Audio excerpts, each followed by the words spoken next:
This video will focus on anti-discrimination and equal employment opportunity, or EEO, an increasingly important part of the workplace and one that's getting a great deal of attention.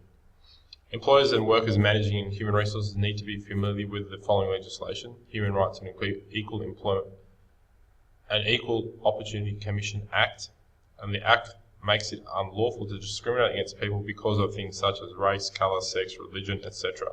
Okay, you can read the whole list there.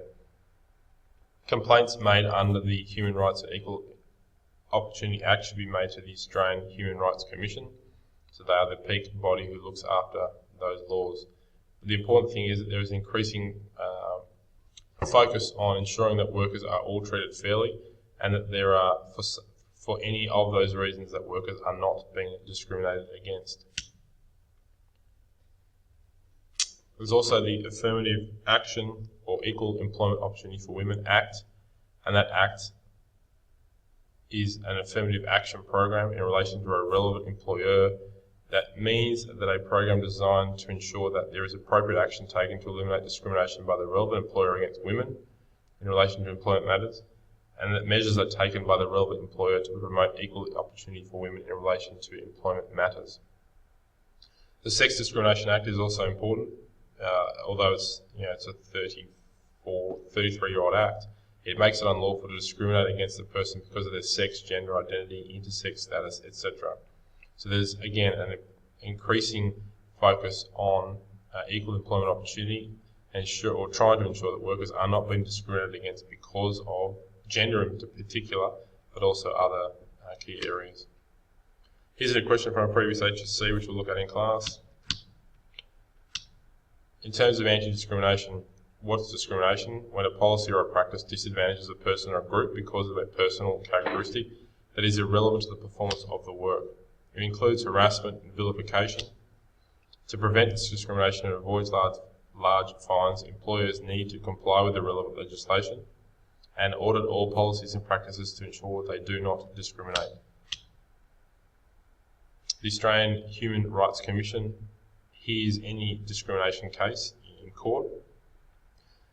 Some examples of discrimination could include paying women less than men for the same work, refusing to hire someone because of their skin colour, firing someone because they are a member of a certain political party, denying people opportunities for education and advancement because of their particular religious beliefs. It is also illegal to take adverse action in employment on the grounds of all of those key characteristics which I really just mentioned previously.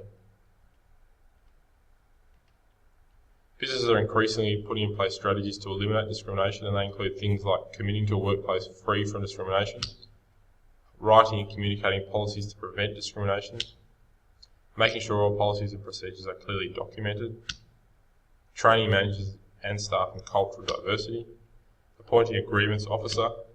A grievance officer is someone whose job it is to deal with people who have a grievance, i.e. a complaint about discrimination. Regularly evaluating record keeping, implementation and effectiveness of policies, culture and action taken to resolve complaints. In terms of equal employment opportunity, what are we referring to? Well, it's the equitable policies and practices in recruitment, selection, training and promotion of staff. The level of equity in a business, so that's equality, is reflected in the extent to which women and minority groups have access to different occupations and positions within the business.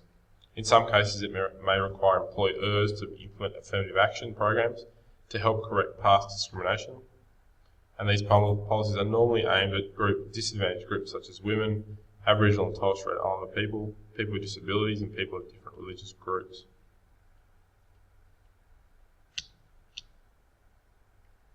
Okay, and we'll look at these in class, but these are some examples of people who are trying to change and be employers of choice in the context of equal employment opportunity.